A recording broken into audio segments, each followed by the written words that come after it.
फिर बैठ जाइएगा, नंबर याद कर लीजिए। ठीक, बैठिए। Thank you. तो अपना नाम कास्ट ना बताते हुए अभी साक्षात्कार के दौरान आपका आइडेंटिटी यही है, इस आइडेंटिटी के साथ बोर्ड को अपना परिचय दें। सर मेरा वर्तमान आइडेंटिटी जो है टोकन नंबर 2047 है। सर मेरी जो आरंभिक शिक्षा है वो ग्रामीण पृष्ठभूमि से हुई और मैंने सर मिडिल और उसके बाद की पढ़ाई अपने जनपद में ही शहर से की है। सर मैंने BTech government central textile institute Kanpur से किया 2008 से 12 बैच में। और सर उसके बाद मैंने 2 साल तक ओसवाल ग्रुप में as a maintenance officer job किया। और उसके बाद मैंने जॉब क्योंकि पढ़ना चाहता था इसलिए जॉब चेंज करके सर दिल्ली आ गया, तैयारी किया और साथ में जॉब भी कर रहा हूँ सर। अच्छा, तो ऐसा क्या हुआ, जैसे टेक्सटाइल एक तो बड़ी अच्छी डिमांड है और आजकल मार्केट उसमें देखो तो बहुत सारी अपॉर्चुनिटीज़ भी हैं, और एज ए इंजीनियर अगर आप थे और अगर आपको वहाँ मन नहीं लगा किसी कंपनी में, तो हमारे प्रधानमंत्री कहते हैं कि स्टार्टअप की ओर आओ। आप अगर एक स्टार्टअप लेके चलते तो कई लोगों को नौकरी दे सकते थे, है ना, एक नया विज़न दे सकते थे। तो अचानक आप इधर क्यों आ गए? सर अचानक ये नहीं हुआ। सर मेरे ताऊजी थे सिविल सेवा में, तो सर आरंभिक इंस्पिरेशन उनसे थी, थोड़ा सिविल सेवा के प्रति मैंने वहाँ पे थोड़ा समझा था। और उसके बाद सर मेरे स्वर्गीय पिताजी की इच्छा थी कि मैं करूँ, हालांकि वो बीटेक फर्स्ट ईयर में था तभी उनका देहांत हो गया। तो सर एक ये था कि उनकी इच्छा थी, मैं प्रयास करना चाहता था। दूसरे सर वहाँ पे ऐसी सिचुएशन नहीं बन रही थी कि मैं आगे पढ़ाई कर सकूँ। अरे सर उपयोग की तो मुझे लगता है कि सर सिविल सेवा में ज़्यादा बेहतर उपयोग मैं कर सकता हूँ टेक्सटाइल, क्योंकि सर ये दूसरा ऐसा फील्ड है जो कि सबसे ज़्यादा जॉब देता है और ख़ास करके सर महिला सशक्तिकरण में। तो सर यहाँ भी मुझे अपॉर्चुनिटी है उससे ज़्यादा है और ज़्यादा बेहतर अवसर है। कैसे? जैसे आपने कहा कि टेक्सटाइल का मैं ज़्यादा अच्छा, चलिए मान लीजिए आपकी बात हम मान लेते हैं। एज ए टेक्सटाइल इंजीनियर आप क्या इनपुट देंगे, आप क्या नया देंगे एज ए डीसी या as a DOSP? Sir as a DC जो मेनली सर वो लाइन आर्डर से जुड़ा होता है और उसका जो कार्य क्षेत्र है उसमें सशक्तिकरण भी आता है, इम्प्लीमेंटेशन भी आता है योजनाओं का। और सर टेक्सटाइल क्षेत्र जो है मैक्सिमम जॉब प्रोड्यूसिंग है, लेकिन सर उसमें अभी बहुत सारे जैसे हैंडलूम का है, टेक्नोलॉजी को उस तरह से ट्रांसफ़र नहीं है। और सर इसको और ज़्यादा जोड़ा जा सकता है, टेक्नोलॉजी से बेहतर इम्प्लीमेंटेशन करके इसको ज़्यादा बेहतर किया जा सकता है। मुझे लगता है ज़्यादा ग्रामीण विकास में महिला सशक्तिकरण। आप जिस क्षेत्र से आते हैं, जो डैप में लिखा है बनारस से, और वो पूरा जो क्षेत्र था एक समय अपने हैंडीक्राफ्ट के लिए बड़े, और सरकार बार बार योजनाएं लाती है, बहुत सारी बातें करती है कुछ अच्छा करने के लिए, और आपने कहा कि अब तो टेक्नोलॉजी आ गई, और ऐसी चीज़ों में ऐसा क्या हुआ कि जो एक बड़ा हब था, मार्केट था और बड़ी इंडस्ट्री थी हैंडीक्राफ्ट, वो सब जो है पीछे चलती चली गई? सर मेन रीज़न जो हुआ प्रशिक्षण और रोज़गार को लेकर के था। जैसे जैसे औद्योगिक विकास हुआ, ये क्लस्टर शहरों में थे, जैसे सर बनारसी साड़ी को ले लें तो सूरत में जैसे जैसे कंपनियां तेज़ी से विकसित हुई और उन्होंने बनारसी साड़ी का कॉपी करना शुरू हुआ, तो एक बनारसी साड़ी बनने में कम से कम 15 से 20 दिन लगता है, कॉस्ट काफ़ी ज़्यादा रहती है। और वहाँ बनारसी साड़ी 300-400 रुपये में आने लगी।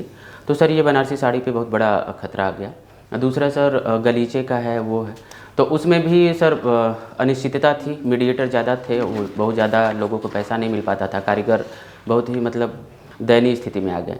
तो उसकी वजह से सर धीरे धीरे शिफ्ट हो गया शहरों की तरफ, टेक्नोलॉजी आने लगी तो ये शहरों की तरफ, और उसी तरह से पलायन भी बढ़ा गांव से शहरों की तरफ। बड़े बड़े क्लस्टर औद्योगिकरण के रूप में बड़े बड़े वो औद्योगिक स्तर पे हो गया, तो घरेलू उद्योग से टूटा तो औद्योगिक के रूप में। अभी कौन कौन सी योजनाएं चल रही हैं इसको हैंडीक्राफ्ट को सपोर्ट करने के लिए और बेहतर बनाने के लिए? उसकी हमारे प्रधानमंत्री और हमारे मुख्यमंत्री का बहुत बड़ा जो कॉन्सेंट्रेशन है वो उधर है। सर उस्ताद योजना है, ODOP है, उसके साथ प्रधानमंत्री कौशल विकास योजना से जोड़ा गया है इसको।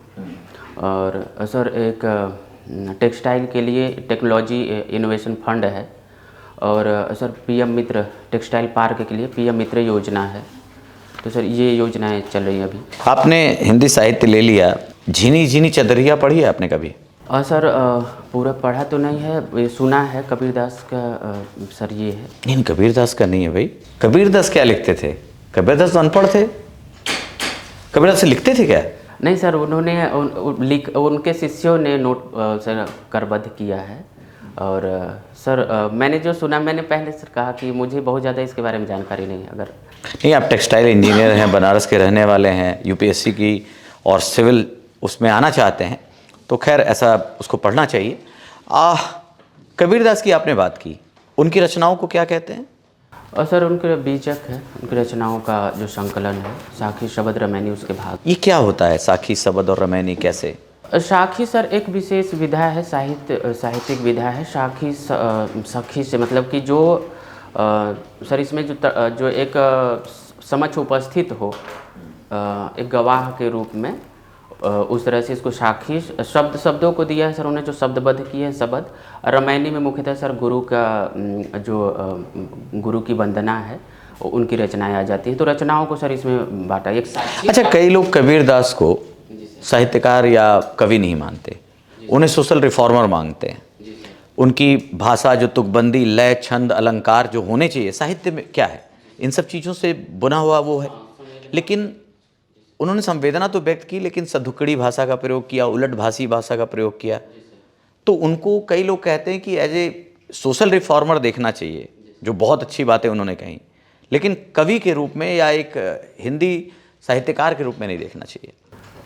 सर मुख्यतः हिंदी समीक्षा में आचार्य रामचंद्र शुक्ल ने इस पर प्रश्न उठाया है और उन्होंने कहा कि ठोक पीट करके ये कवि हो गए हैं, वैसे तो ये समाज सुधारक हैं। तो सर ये प्रश्न तो रहा है और इसका कारण रहा है इनका जो शिल्प पक्ष का कमज़ोर होना। वो ये कहते हैं कि मतलब इनमें वो औदात्य नहीं है शिल्प का जो तुलसीदास जी में दिखता है। तो सर ये प्रश्न तो रहा है, लेकिन सर एक समाज सुधार के स्तर पे, जैसे बाद में आचार्य हजारी प्रसाद द्विवेदी है, तो उन्होंने कहा कि हम अगर उपयोगी नहीं है कोई साहित्य समाज के लिए, तो वो हम साहित्य कैसे माने। साहित्य को समाज के उपयोगी होना चाहिए। और इस संदर्भ, इस प्रतिमान पे हम देखें तो कबीरदास सबसे अच्छे कवि ठहरते हैं। तो सर ये मानक हैं, किन मानकों पे हम उनकी, किन कसौटियों पर उनको कस रहे हैं। अगर शिल्प पक्ष पे देखेंगे तो वो एक तरफ कवि नहीं दिखते हैं, और अगर संवेदना और सामाजिकता के पक्ष पे देखें तो वो बेहतर कवि दिखते हैं। कबीर और तुलसी में किसको आप ज़्यादा अच्छा मानते हैं, अपने फेवरेट उसमें? सर ये निर्णय थोड़ा कठिन है, क्योंकि सर दोनों का जो क्षेत्र है वो काफ़ी कुछ अलग हो जाता है संवेदना के स्तर पे। तो एक को कह पाना तो सर मुश्किल है। फिर भी अगर विषय हो तो? सर अगर चुनना ही पड़ेगा तो मैं कबीरदास जी को चुनूँगा। सर उनका जो समाज सुधार। अच्छा, मैं ये कहूँ कि तुलसी से लोग बचना चाह रहे हैं आजकल, सॉफ्ट टारगेट हो गए हैं तुलसी, क्योंकि कुछ लाइनें ऐसी हैं जिसको लेकर विमर्श होता है। लेकिन अगर बाकी सब चीज़ें देखा जाए तो बहुत वो हैं। कबीर ने भी गलतियाँ की, कबीर ने भी कुछ बातें ऐसी लिखी, लेकिन कबीर पे वो सॉफ्ट टारगेट नहीं बने, लेकिन तुलसी सॉफ्ट टारगेट बन गए, क्यों? नहीं sir, Tulsidas ji soft target नहीं है। सर अभी कुछ उनके छंदों को लेकर के, रामचरितमानस के कुछ छंदों को लेकर के थोड़ा विवाद है, जिसमें वो एक छंद है कि ढोल गवार शूद्र पशु नारी सकल ताड़ना के अधिकारी।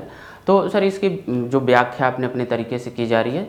तो सर इसमें मुझे जो समझ में आता है वो ये है कि आप आधुनिक प्रतिमानों पर एक सामंतवादी समाज में 16वीं सदी में लिखने वाले कवि का मूल्यांकन नहीं कर सकते हैं। और दूसरा सर ये नहीं, केवल प्रतिमान की बात नहीं है, आप ध्यान से सोचिए तो कबीर ने भी ऐसा लिखा, वो भी सामंती प्रतिमान आधुनिक प्रतिमान पे नहीं कर सकते। लेकिन आपने कहीं विमर्श देखा, किसी पॉलिटिकल आदमी का नाम सुना या किसी सो कॉल्ड विद्वान का नाम सुना कि उसने कबीर को कोट करके कहा हो, पर तुलसी को कोट किया जाता है? तो ये ऐसा क्यों है कि तुलसी ज़्यादा सॉफ्ट टारगेट है?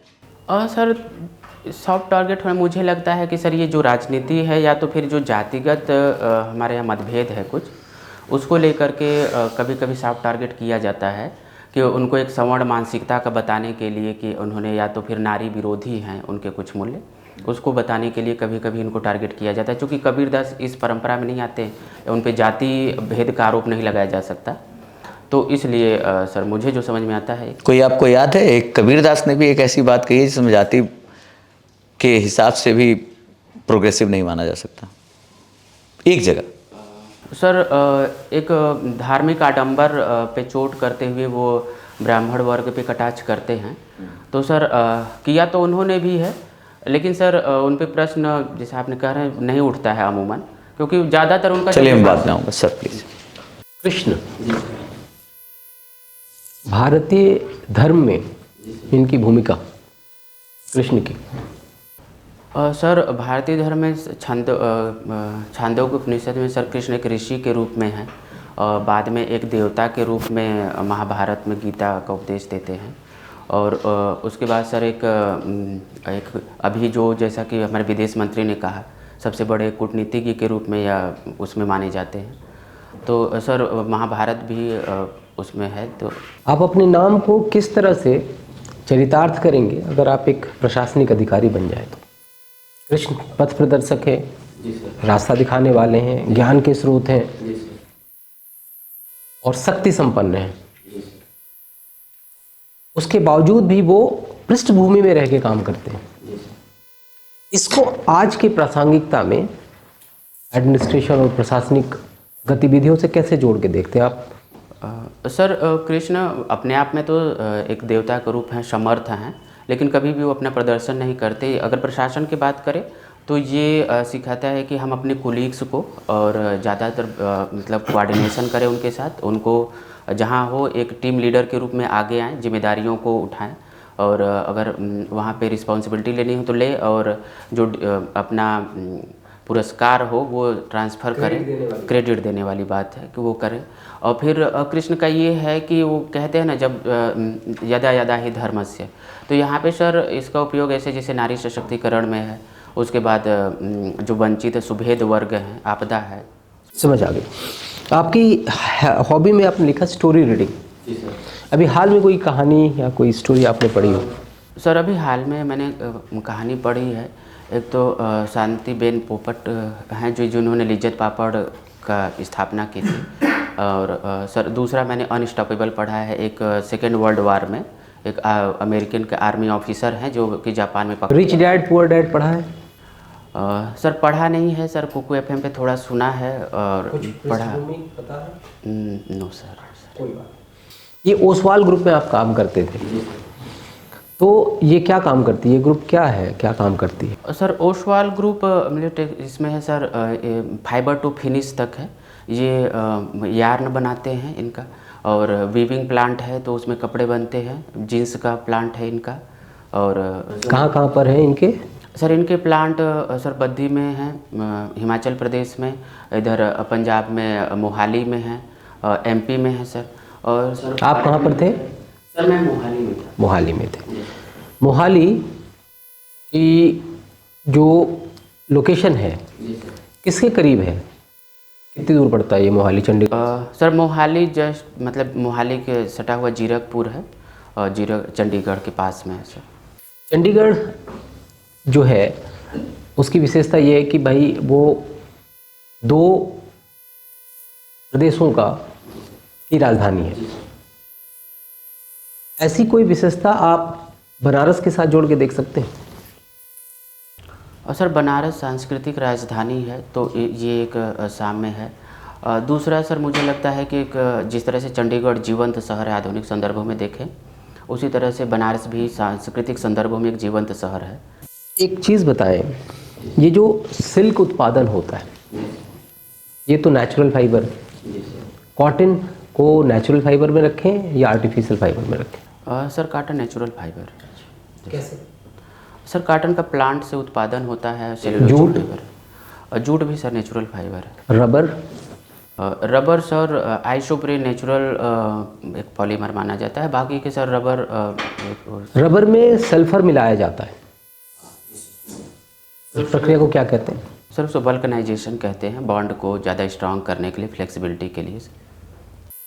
ये जो फाइबर्स होते हैं वो अगर हम बात करें कि कौशल विकास से आप फाइबर को यानी टेक्सटाइल को कैसे जोड़ेंगे, क्या कौशल विकास करेंगे हम इसमें? हमारे पास तो पहले से कारीगर इतने कुशल हैं जिनको सिर्फ संपोषण की ज़रूरत है, उनको बचा के रखनी है। आप उनमें क्या कौशल डालना चाहते हैं? जो मैं आपसे ये जानना चाहता हूँ, ये जो कौशल विकास की जो हम सारे प्रोजेक्ट चलाते हैं, हमारे कारीगरों में कुशलता का कोई अभाव नहीं है, उनकी कमी क्या है? तो ये कौशल विकास की जो हम स्कीमें चलाते हैं उसमें उनको किस तरह से असिस्टेंस मिलती है, मदद मिलती है? और सर अभी जो मार्केट है, जो प्रतिस्पर्धा है वो है प्रोडक्शन की और क्वालिटी की। उसमें सर नए जो अभी कारीगर हैं, हमारा अगर हैंडलूम है या उसे करते तो प्रोडक्शन उस स्तर का नहीं हो पाता है और कास्ट इफेक्टिव नहीं है मार्केट में। इसलिए टेक्नोलॉजी से इसको जोड़ना होगा। और सर जब हम टेक्नोलॉजी से जोड़ते हैं तो उसके लिए स्पेसिफिक स्किल चाहिए होगी, नई मशीनें हैं उन पे काम करना है, उनकी सेटिंग है और उनका कंट्रोल है। तो सर ये इस तरह से जुड़ता है कौशल विकास। आपने 2012 में बीटेक किया, काफ़ी समय गुजर गया। जी सर। ये जो आप पूरी यात्रा अपनी देखते हैं अभी तक की, जी सर। आप सिविल सर्विसेज भी दे रहे होंगे, यूपीएससी? जी सर। कितने प्रयास? सर मैंने 2017 तक दिया था। उसके बाद सर मैं खुद जॉब करके पढ़ता हूँ, तो मुझे ये समझ लग रहा था कि अभी मैं थोड़ा उधर से ब्रेक ले करके स्टेट पीसीएस ज़्यादा थोड़ा आसान है, मैं कर सकता हूँ। तो सर मैंने पूरा फोकस स्टेट पीसीएस। ये कंटेंट राइटिंग आप करते हैं, इसमें क्या करते हैं आप? कंटेंट कहाँ से लाते हैं? Copy paste? सर अधिकांश तो होता है कि कई बुक ले करके। सर अभी क्या है कि नया कंटेंट क्रिएशन नहीं होता है, हम इजी करते हैं कि हम कितने अच्छे तरीके से बुक को इस तरह से करें, डिजाइन करें कि ज़्यादा बेहतर तरीके से, आसान तरीके से पढ़ सकें। तो इसको देखिए, हिंदी साहित्य में आप चूँकि आपकी विधा है, हिंदी साहित्य में इसको चोरी कहना चाहिए। नहीं, मैंने एक चीज़ लिखी, आपने उसका कुछ हिस्सा, उसकी कुछ आगे पीछे वर्ड्स कर दिए और चुरा करके अपनी किताब छाप ली। आप उसको कंटेंट राइटिंग बोलें या री राइटिंग बोलें, मतलब भावार्थ शब्द बदलने से उसका जो मर्म है वो तो नहीं बदलता। नहीं सर, ये चोरी नहीं है, एक तरह का क्रिएशन है सर। इसमें हम जो उसको सिंपल और सिंपल करने का प्रयास होता है और इफ़ेक्टिव हम बनाएं कि कम समय में ज़्यादा अच्छे तरीके से पढ़ा जा सके और अच्छे तरीके से रिप्रेजेंट किया जा सके। और सर सिर्फ कंटेंट राइटिंग कॉपी पेस्ट ही नहीं है। जैसे सर करेंट अफेयर्स है तो वो न्यूज़ होती है, पीआईबी की होती है और सरकारी वेबसाइट से है। दूसरा आंसर राइटिंग, जितने भी साइट्स आप देखेंगे पीआईबी के उठा करके सारे जितने भी महत्वपूर्ण या जो पॉपुलर सेंटर्स हैं सब में आप देखेंगे पीआईबी की वो उठा करके कॉपी पेस्ट किया होता है। कहाँ वो, उसमें मुझे तो कोई उसमें कुछ आपकी कंटेंट राइटर की कुछ भूमिका ही नज़र नहीं आती, बिल्कुल लुप्त सी लगती है। भूमिका है सर, उसको इनरिचमेंट करने में भूमिका है, उसको डिज़ाइन करने में भूमिका है, और उसको सर सिंप्लीफाई करने में भूमिका है और आसान शब्दों में। जैसे पीआईबी का आप सर देखेंगे तो वो थोड़ा तत्समी भाषा ज़्यादा होती है और प्रशासनिक भाषा, उसको ऐसा बनाया जाता है कि एक नया स्टूडेंट जो अभी तैयारी करने आया है उसको आसानी से समझ में आ सके। तो सर ये रिक्रिएशन ज़्यादा बेहतर है कहना। सर क्रिएशन तो नहीं होता है लेकिन रिक्रिएशन है ये सर। कृष्ण जी सर। कृष्ण जी तो गोपियों के बीच में बहुत पॉपुलर थे। जी सर। आप हैं? नहीं सर, बहुत ज़्यादा पॉपुलर तो नहीं है। अच्छा, बहुत ज़्यादा नहीं है, थोड़े बहुत हैं। जी सर। ये बताइए कि यूपी में जैसे शहरों का नाम चेंज किया जा रहा है, जी सर। अगर आपको अवसर दिया जाए एक आध शहर का नाम चेंज करने का, जी सर। किस शहर का नाम चेंज करेंगे और क्या रखेंगे? सर नामकरण में ये देखना होगा कि हम उसके किसी पक्ष को उठाएं, चाहे सांस्कृतिक हो या कोई आधुनिक संदर्भों में हो। उदाहरण तो कोई दीजिए, बस एक आध जिले का नाम दे करके या शहर का नाम दे करके। सॉरी सर, अभी तो मुझे कोई ऐसा संदर्भ नहीं समझ में आ रहा है जिस पर नामकरण चेंज करें। अच्छा ठीक है, राइटिंग में फंडामेंटलिज्म, मौलिकता की बात चल रही थी अभी, है ना? जी सर। भारतीय संविधान मौलिक है या नहीं है? भारतीय संविधान पे सर आक्षेप है कि मौलिक नहीं, लेकिन मौलिक है सर। वो 60 देशों के संविधान को छाना गया है, न कि कॉपी पेस्ट किया गया है, तो मौलिक है। छानने का मतलब क्या है? छाना गया है? छानने का मतलब ये है सर कि हमने उस मूल को लिया है। समस्याएं, समाज है तो समस्याएं सर, हर समाज की कुछ समस्याएं सेम होती हैं, कुछ व्यवस्थाएं जो हैं वो समान होती हैं गवर्न करने की। तो सर वहाँ से हमने उन प्रावधानों को अपनी परिस्थितियों में उसको एडॉप्ट किया है। जैसे परिस्थितियाँ हमारी, उदाहरण एक जैसे सर 44 है, अनुच्छेद 44 है। और दूसरा सर ये है कि अनुच्छेद 44 कहाँ से लिया गया है? सर अनुच्छेद 44 सर सोर्स तो नहीं पता है, लेकिन सर मैं उदाहरण के रूप में बता रहा था कि किस तरह से हमारी ज़रूरतें हैं, उस तरह से संविधान को जब कॉपी पेस्ट वाले बात को काउंटर कर रहे थे ना जी सर, कि हमारा संविधान मौलिक है, कॉपी पेस्ट को कहना सही नहीं है। तो आपने बताया कि अपनी परिस्थितियों के अनुसार संशोधित किया है हम लोगों ने। जी सर। तो वैसे कुछ प्रावधान, जैसे समानता का है, समानता, स्वतंत्रता, बंधुत्व का प्रावधान है। तो सर ये फ्रांस से है, फ्रांस की क्रांति से। तो लिया गया, संशोधन क्या किया गया अपनी सर परिस्थिति के अनुसार? संशोधन ये किया गया है कि जैसे समानता है तो हमने किया है मतलब जो बच्चों का एक एज लिमिट किया कि इतने से कर सकते हैं अनुच्छेद 23 में। और तो सर ये अनुच्छेद 23 में समानता का अधिकार है? सर 14 से 18 तक में है। सॉरी सर, मैं भूल रहा, 14 थोड़ा सा गड़बड़ हो रहा था सर। 23 में क्या है? सर भूल रहा हूँ सर। अच्छा, ठीक है। शोषण के विरुद्ध अधिकार की बात की गई है। जी सर। इस अधिकार की रक्षा के लिए कुछ कानून बनाए गए हैं? जी सर, महिलाओं का वर्क प्लेस पे शोषण के विरुद्ध जो कानून बना अभी 2019 में, और संवैधानिक प्रावधान में अनुच्छेद 23 में कहीं महिलाओं की बात है? सर मैं रिकॉल नहीं कर पा रहा हूँ। मूल कर्तव्य कितने हमारे फंडामेंटल ड्यूटीज? सर अभी मूल कर्तव्य 11 है। 11वां कौन सा है? सर 11वां अभी जोड़ा गया है कि 6 से 14 वर्ष तक, 0 से 6 तक के बच्चों को 85वें संविधान संशोधन 2002 से जोड़ा गया कि 0 से 6 वर्ष तक के बच्चों के माता पिता जो हैं अपने बच्चों को शिक्षा की व्यवस्था उपलब्ध कराएंगे। ठीक है। दल बदल से संबंधित जो प्रोविज़न है, जी सर। तो कब किसी मतलब पार्टी का सदस्य को माना जाए कि अयोग्य हो गया है? सर दल बदल कानून के जो प्रावधान, मुख्य प्रावधान ये है कि अगर 2/3 से कम, अगर किसी दल में विभाजन होता है तो 2/3 से कम है तो उसको हम दल बदल कानून के तहत वो आता है। दूसरा है कि अगर वो व्हिप जारी किया जाता है जो सदन के नेता या तो पार्टी के प्रमुख द्वारा, अगर वो नहीं फॉलो करते हैं तो उनके खिलाफ दल बदल कानून लगाया जा सकता है। या तो फिर अगर वो बिना अनुमति लिए वोटिंग से या बिना बताए छुट्टी पे रहते हैं तो वहाँ पे उनके खिलाफ कार्रवाई की जा सकती है। व्हिप पद संविधान में कहीं इसकी चर्चा है? नहीं सर, व्हिप की संविधान में उल्लेख नहीं है। तो कहाँ से आ गया है पद? सर व्हिप का ये 52वां संविधान संशोधन से उसमें जो संशोधन किया गया उसके तहत सर जोड़ा गया। अच्छा, आप बनारस से आते हैं? जी सर। वहाँ का ODOP क्या है? सर बनारस का ODOP बनारसी साड़ी है और लकड़ी के खिलौने। अच्छा, शिक्षा एजुकेशन रेशियो क्या है वहाँ पर? सर बनारस का एग्जैक्ट तो नहीं पता सर अभी मुझे, लेकिन सर यूपी का 67 है तो इसी के राउंड अबाउट। अच्छा, यूपी का सेक्स रेशियो कितना है? सर यूपी का सेक्स रेशियो सर 912 है। और बनारस का? एग्जैक्ट नहीं पता सर मुझे। ठीक है। कृष्ण, आपने राम की शक्ति पूजा पढ़ी है? जी सर। क्यों वो शक्ति की आराधना क्यों कर रहे हैं राम? सर राम शक्ति की आराधना करें सर, शुरुआत के जो 18 लाइनें हैं वो सारे उनके जो छात्र धर्म से रक्षित बाण सब कुछ असफल हो चुके हैं। और वो ये देखते हैं कि जो शक्ति है वो रावण को गोद लिए हुए हैं।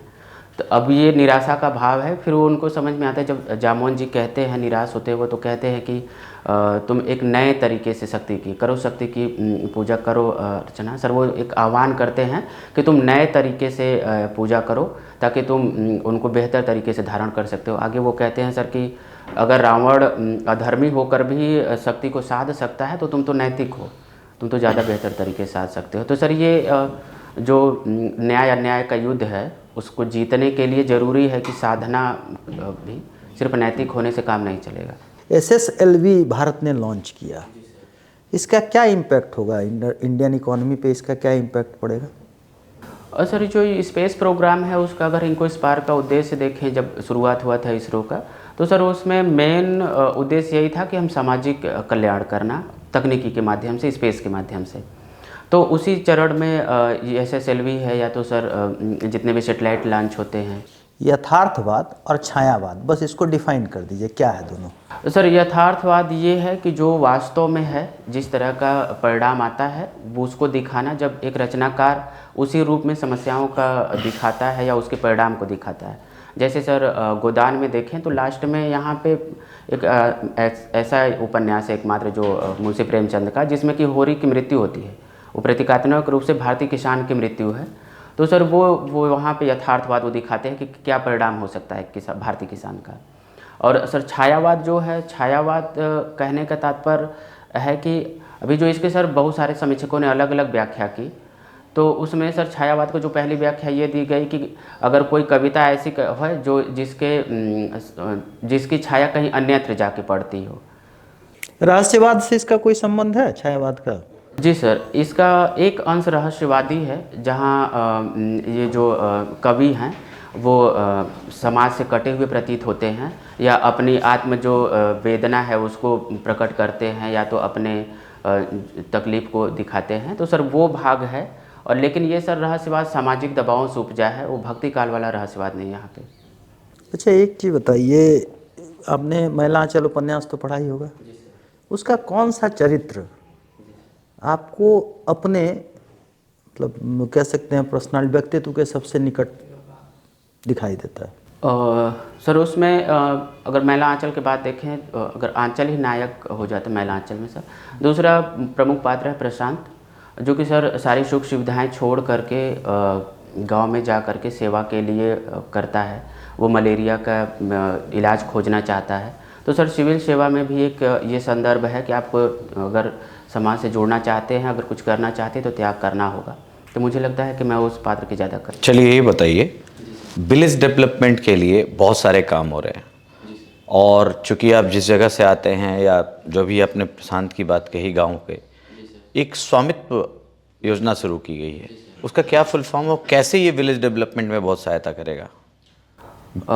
सर उसका फुल फॉर्म तो अभी याद नहीं आ रहा है सर, उसका प्रावधान बता सकता हूँ कि उसमें क्या क्या। नहीं, हाउ कैन टेक्नोलॉजी, बहुत simple, I am asking with the textile engineer also.